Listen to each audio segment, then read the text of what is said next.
Earlier this morning, we lost a giant in the Senate. Senator Dianne Feinstein was one of the most amazing people who ever graced the Senate, who ever graced the country. Dianne Feinstein was generous, she was gracious, she was thoughtful, she was kind. Dianne was a trailblazer in her beloved home state of California, and our entire nation are better for her dogged advocacy and diligent service. The first woman mayor of San Francisco, coming into office under sad circumstances, but leading us with great dignity, with great effectiveness, and great leadership. She was a historic figure, trailblazer for women, and a great friend.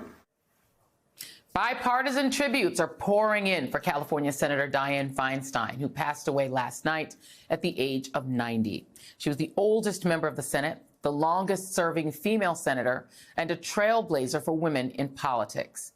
Feinstein first rose to prominence in 1978, when she was the one who announced the assassinations of San Francisco Mayor George Moscone and Harvey Milk. She then became the first woman mayor of that city, before being elected to the U.S. Senate in 1992, the year dubbed the Year of the Woman. During her time on Capitol Hill, Feinstein was known for being a vocal advocate for gun reform, championing the assault weapons ban in 1994, and for leading a multi-year review of the CIA's detention and interrogation programs. Recently, there have been questions about Feinstein's age and fitness to serve after she spent months absent from Washington for health reasons, leading first to whispers and then some outright calls for her to resign. But Feinstein refused, remaining in the job until the very end, casting her final vote in the Senate just yesterday morning. And joining me now is former California Senator Barbara Boxer and Michael Beschloss, NBC News presidential historian and friend of the show.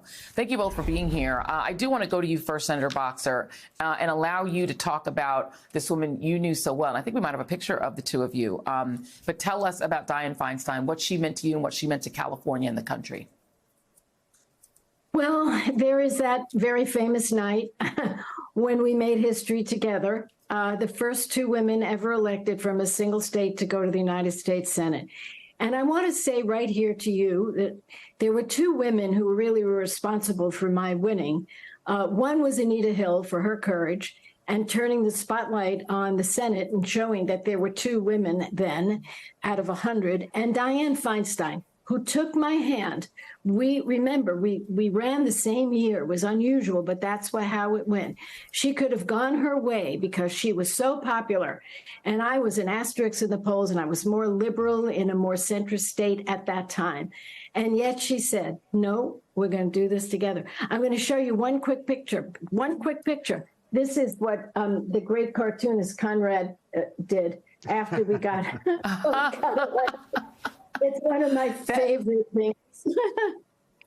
That is amazing. I love that. That is awesome. Michael Beschloss, let me go to you because, you know, we're having, I think, a week in which the kind of history of politics in America is confronting the current reality. I mean, you had Joe Biden speaking about John McCain and their bipartisan relationship. They would fight it out and then go to dinner and travel together. And then you have this sort of strange shift that the senator is talking about in California, which was a Republican state. It was the state of, you know, Nixon and Reagan that then becomes the state that has two women senators, two women Democrats. There's so much change, but you saw that bipartisan group of senators from the old school hailing her today. It's something you just don't see people talking about people on the other side of the aisle that way. It was like living in the 19th century, and to a historian, that's a good thing, because Congress in the 19th century, not always, but did some good things, and there were some relationships across the aisle. I knew Dianne Feinstein a little bit, and I do know how much she respected and admired her beloved colleague, Barbara. So, Barbara, I'm glad you're here tonight, too. But what I'm thinking of is, you know, the founders at the very beginning, no political parties are mentioned in the Constitution. They were not thinking in terms of a Senate that would have political parties. They thought that there would be senators who would make their own minds issue by issue, and they would form ever-changing coalitions. and they would be very strong advocates for their views. And in a way, Dianne Feinstein was sort of the image of what they were talking about. Yeah. And you know, it's two stories, Senator Boxer. I mean, it is the story of this woman who really was a legendary and historic figure in her own right. And then there was that sort of Ruth Bader Ginsburg question that started being asked at the end. Did she stay too long?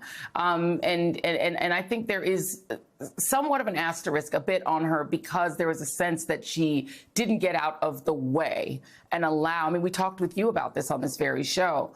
What do you make of that and the fact that now Gavin Newsom, who said on this very show, let me just play him. This is what Gavin Newsom said he was going to do about an open Senate seat. Take a look. If, in fact, Dianne Feinstein were to retire, will you nominate an African-American woman to restore the seat that Kamala Harris is no longer in the United States Senate? And do you have a name in mind? I have multiple names in mind. We have multiple names in mind, and the answer is yes. So it's always politics here. Here are the three people who are running for the seat: Adam Schiff, Katie Porter, Barbara Lee. It seems pretty clear Gavin Newsom is not going to nominate Barbara Lee. What do you make of the politics left behind and the fact that she did stay so long? All right. When I went to see Dianne, and after I decided not to run in 2017, she was really mad at me. She said, "Why are you leaving? You're the chairman of the Environment Committee. You're the chair of the Ethics Committee, and you know how to get things done." And I said, "Dianne, I think it's time." But she viewed her job as a calling. And I'm just going to say this, it's a bit controversial. I think one of the reasons she stayed on is because the Republicans said they would not replace her on the Judiciary Committee. And Joy, we all know that that committee is so tight. If she hadn't been there, they couldn't have gotten any judge nominees out to be voted on in the Senate. So it's complicated. It's complicated. But she felt that sense of responsibility to the last minute. My goodness, she voted right before she took her last breath. You know, that's Dianne.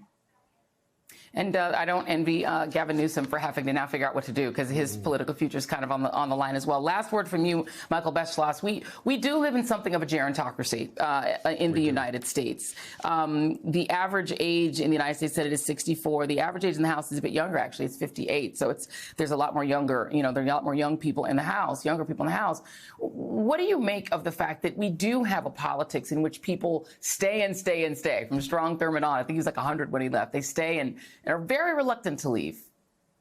Sure. Well, the upside is you get people with wisdom and experience, and sure, that was true of Dianne, but it's a product of the politics that we're in now. A politics where if you want to get nominated and elected, you have to raise an awful lot of money, you have to be extremely well known, you have to be have a network, and usually the people who have all those things are older rather than younger. So it's a system right now that works against the idea of young blood coming in and a firebrand coming into our system. I hope that part of it changes. Yeah, especially in the United States Senate, as expensive as it is to run for office, letting all the money in politics. Former Senator Barbara Boxer, thank you. And Michael Beschloss, thank you, my friend, as always. Joy.